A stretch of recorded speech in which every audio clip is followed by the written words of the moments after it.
Morning, everyone. The reading this morning is from 1 Corinthians chapter 15, verses 1 to 11. 1 Corinthians 15, 1 to 11.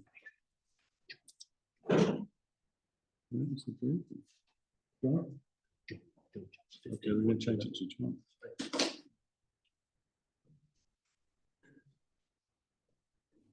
I got you.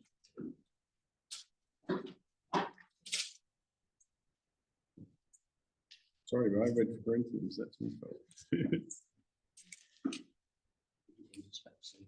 Should have gone to Specsavers, yeah. Okay, let's do it. 1 to 15. So, John 15. I am the true vine, and Father is the husbandman. Every branch in me that beareth not fruit, he taketh away, and every branch that beareth fruit, he purgeth it, that it may bring forth more fruit. Now ye are clean through the word which I have spoken, the word I have spoken unto you. Abide in me, and I in you.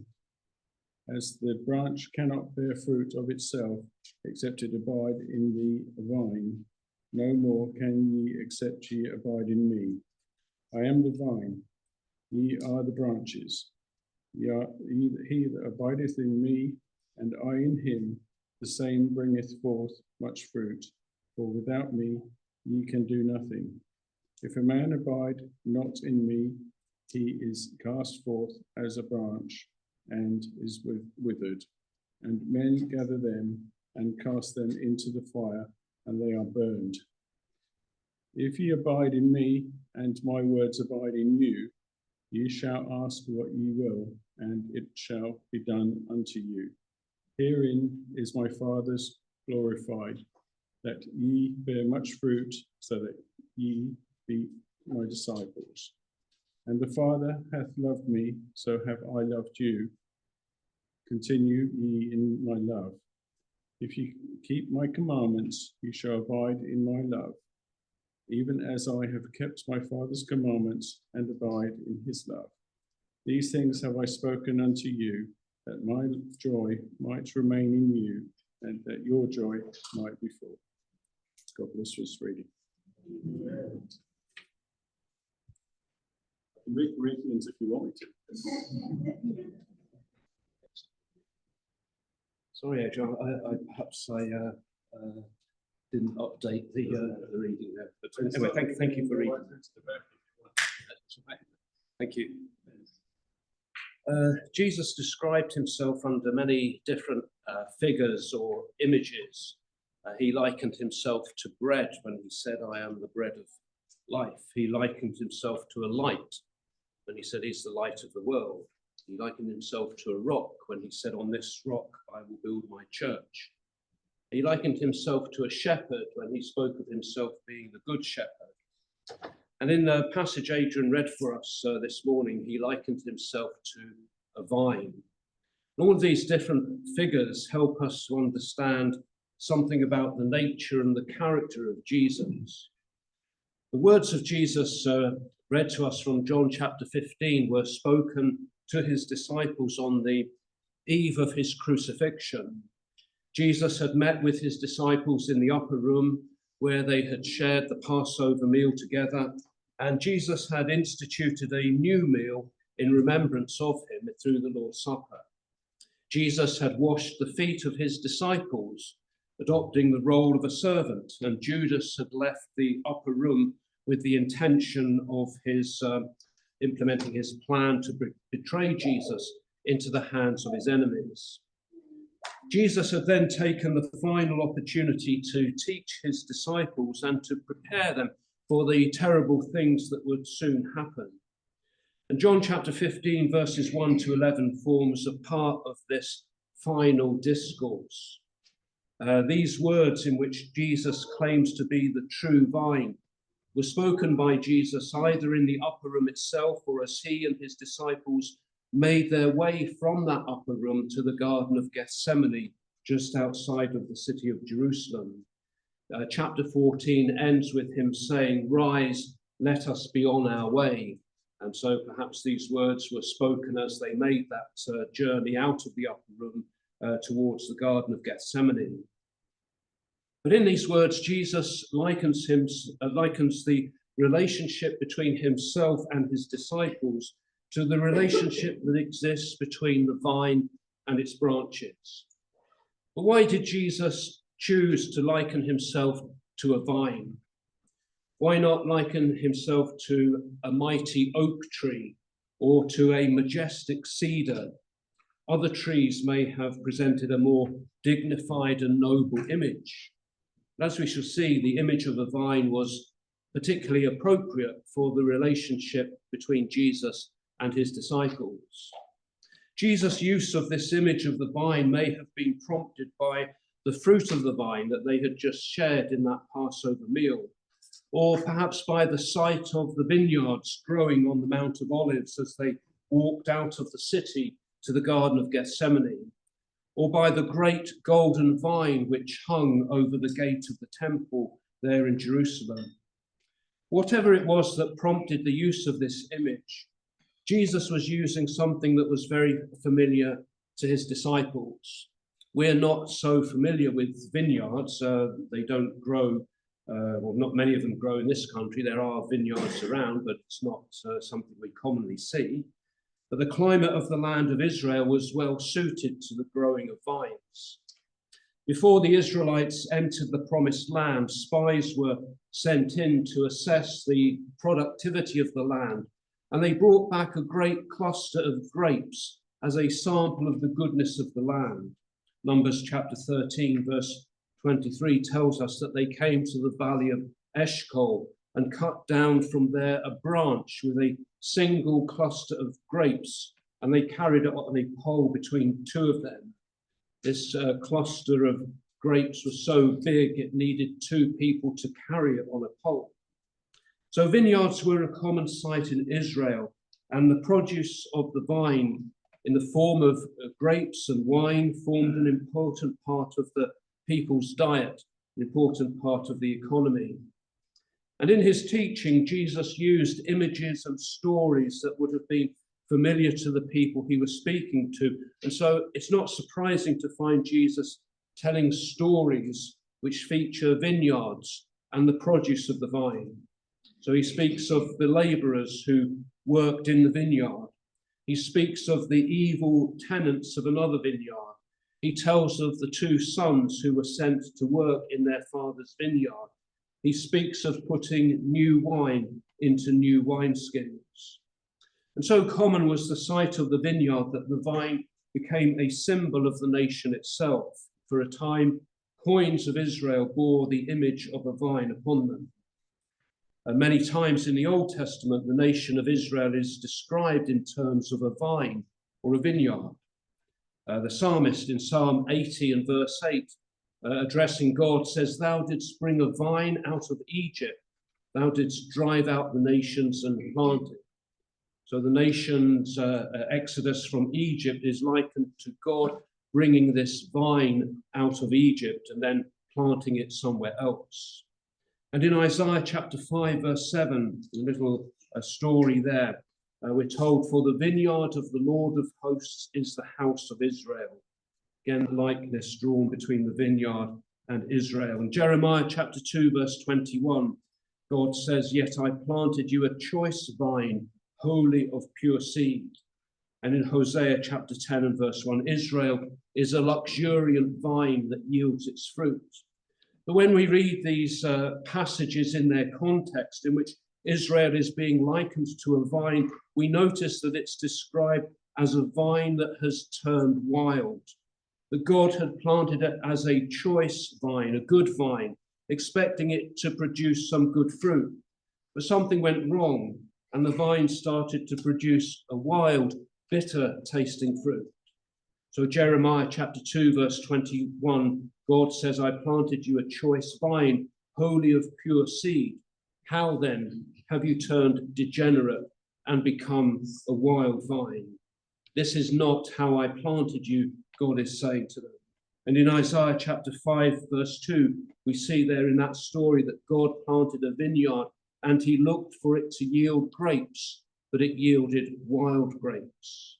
It didn't yield what God was expecting it to yield.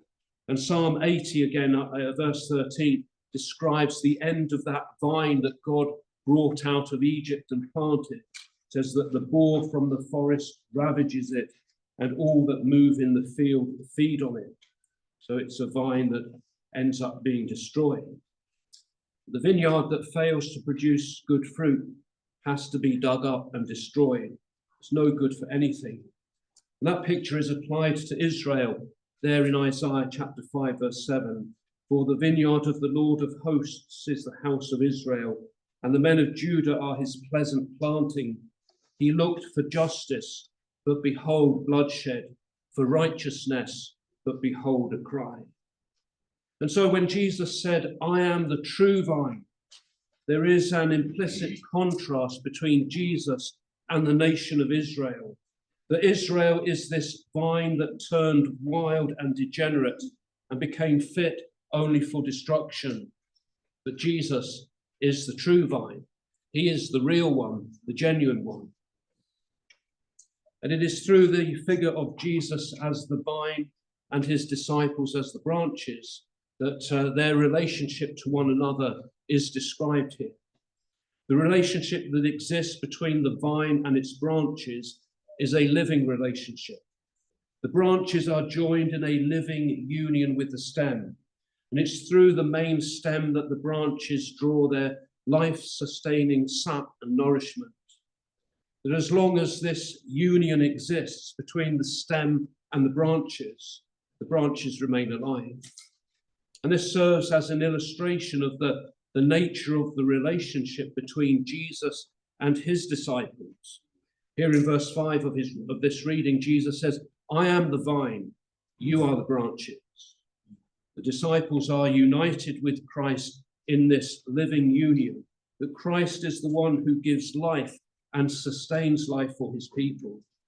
This constant, unimpeded contact between Christ and his disciples is necessary for life to continue, for it to be sustained. In order to have this life-sustaining union with Christ, then we need to enter into this relationship with him. And it is through our commitment and our obedience, through demonstrated in our baptism, that we enter into this relationship and union with Christ. In Romans chapter 6, verse 3, Paul tells us that we have been baptized into Christ. And in verse 5, he goes on to say, for if we have been united with him in a death like his, we shall certainly be united with him in a resurrection like his. And in Galatians chapter 3, verse 27, Paul says, for as many of you as were baptized into Christ have put on Christ. So when we're baptized, then we enter into this union with Christ, into this bond with him. We are baptized into him, in which we receive that life. And this union is illustrated here in the picture of Christ as the vine and his disciples as the branches. And a further point for us to note about this relationship between the vine and the branches is that it is a relationship of mutual dependency. The stem and the branches of the vine are dependent upon one another. They exist as one. They exist in unity. The branches without a stem would soon die because they've become disconnected from the life-giving support of the stem. And a stem without any branches would be of no use in the production of fruit, because the fruit is produced on the branches and not the stem. And so there's a dependency, a mutual dependency in that relationship. In John chapter 15 here, verses 4 and 5, Jesus said, abide in me and I in you. As the branch cannot bear fruit by itself unless it abides in the vine, neither can you unless you abide in me. I am the vine, you are the branches. He who abides in me and I in him, he it is that bears much fruit. For apart from me, you can do nothing. The Christian abides or remains in Christ, and Christ abides or remains in the Christian. And it is through this mutual abiding in one another that the Christian will bear fruit in her life or his life. As Jesus says here, apart from me, you can do nothing. Christians cannot live as Christians apart from this union with Christ. That Christ is the environment in which we live our lives. For our physical bodies to stay alive, we have to live in an environment that supplies oxygen. You take us out of that environment and we will die. So the astronauts who walk on the moon have to wear a spacesuit. They have no spacesuit, they would die. They can't survive in that environment. And likewise, if we are outside of Christ, we cannot survive, because apart from him, we would not have that life. The purpose of this union between the vine and the branches is so that fruit might be produced. The production of fruit is the only reason for the existence of the vineyard. The vine is not grown for the beauty of its appearance. It is not grown for its wood. The wood of the vine is so soft that it's no good for anything. This point is made in Ezekiel chapter 15, verses 2 to 5, where we read, "Son of man," that is a God questioning Ezekiel the prophet here, "Son of man, how does the wood of the vine surpass any wood? The vine branch which is among the trees of the forest, is wood taken from it to make anything? Do men take a peg from it to hang a vessel on it? Lo, it is given to the fire for fuel. When the fire has consumed both ends of it, and the middle of it is charred, is it useful for anything? Behold, when it was whole, it was used for nothing. How much less when the fire has consumed it, and it is charred? Can it ever be used for anything? You would not make a piece of furniture from the wood of the vine. You wouldn't even make a wooden peg to hang a cup on. The only thing to do with it is to burn it for fuel. It wasn't good for anything before it was burned, and it certainly won't be good for anything after it's been burned. Well, if the purpose of the vine is to bear fruit, then the purpose of the Christian's union with Christ is also to bear fruit. As Jesus says here in chapter 15, verse 2, "Every branch of mine that bears no fruit, he takes away. But every branch that does bear fruit, he prunes, that it may bear more fruit." And in verse 6, Jesus continues with that image. "If a man does not abide in me, he is cast forth as a branch and withers, and the branches are gathered, thrown into the fire and burned."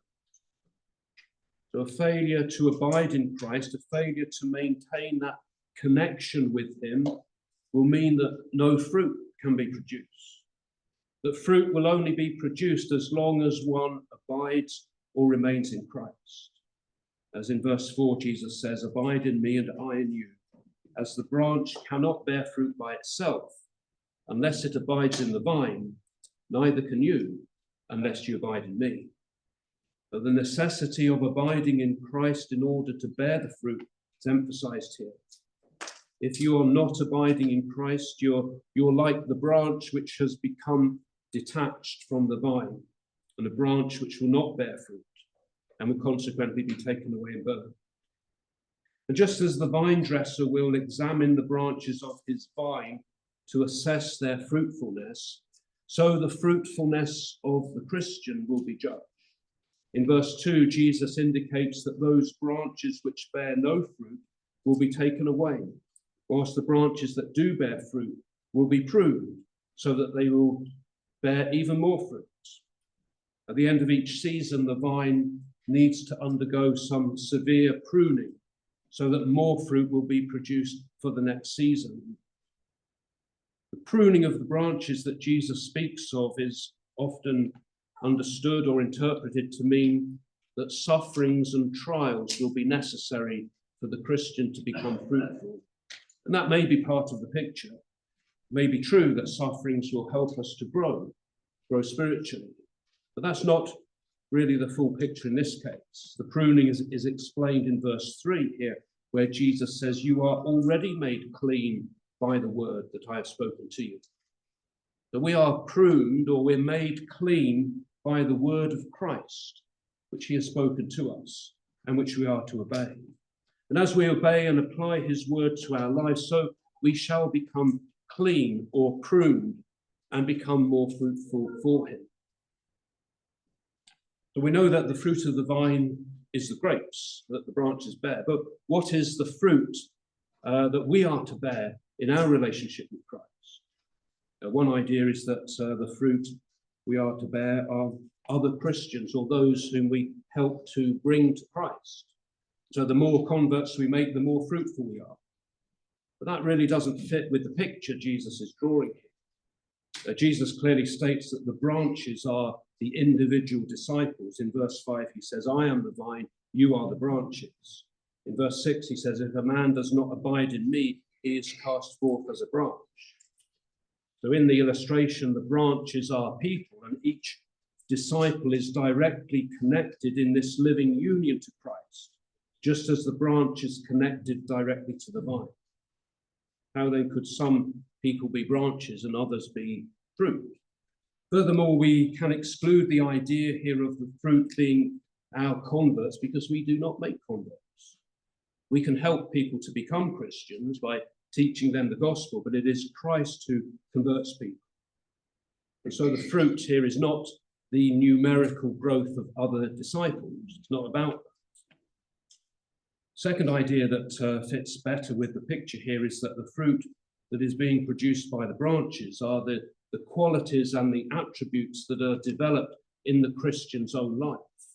That as we apply the word of Christ to our lives, then we will grow and we will develop those characteristics, the sorts of things that Paul calls the fruit of the Spirit in Galatians chapter 5, where he speaks of the fruit of the Spirit being love, joy and peace, patience, kindness, goodness, faithfulness, gentleness, and self-control. That is the fruit that we are to bear.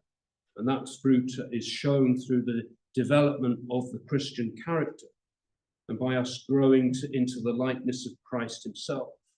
That's the fruit that develops when we remain in that connection with Christ. So in order to bear this fruit, we have to abide in Christ. As Jesus says in verse 6, if a man does not abide in me, he is cast forth as a branch and withers, and the branches are gathered, thrown into the fire and burned. So we're warned here that it's possible for us to become detached from this union with Christ, that we can sever that relationship to the extent that we no longer abide in him and he no longer abides in us. So the way for us to avoid that happening is by us remaining fruitful.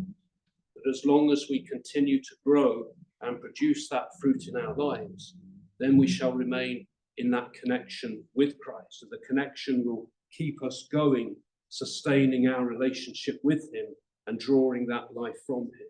It's like being plugged into the electricity supply, that an appliance, washing machine, a television or whatever, works as long as it remains plugged in and connected. If you break that connection, then it stops working. And the same is true for us in our relationship with Christ. Stay connected to Christ. That if we break that connection, then we stop producing that fruit. So in this passage, Jesus tells us how we can avoid severing ourselves from him. He instructs us on how to maintain our relationship with him. In verse 10, he says, if you keep my commandments, you will abide in my love, just as I have kept my Father's commandments and abide in his love.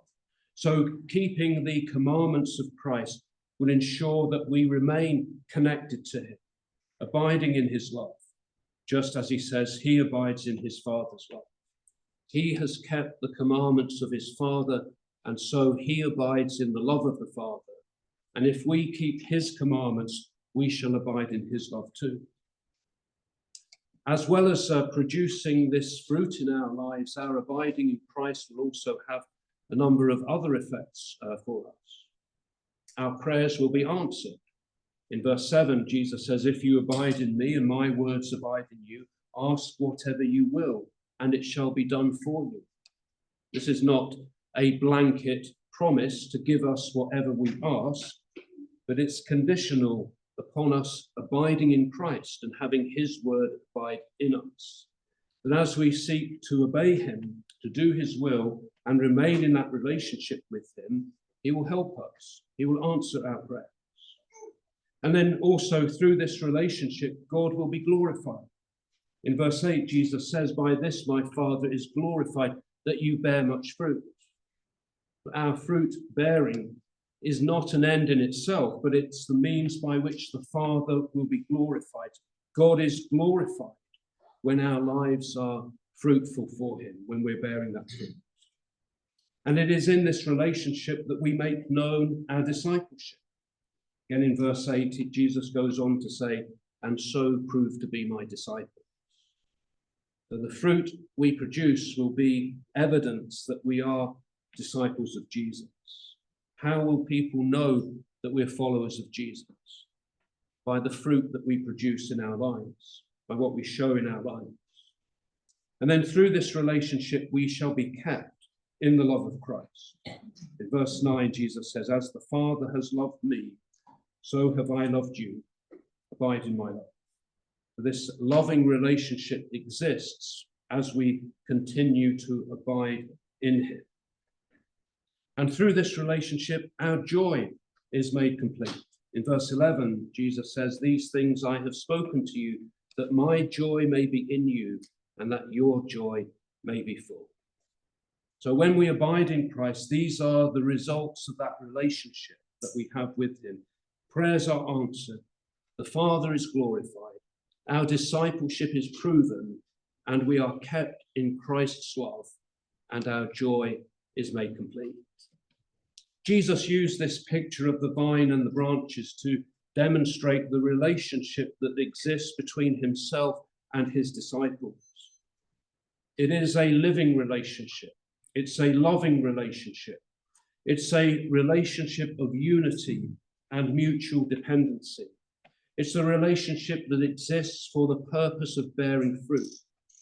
It's a relationship that will glorify God. It's a relationship that is founded upon love and maintained by obedience.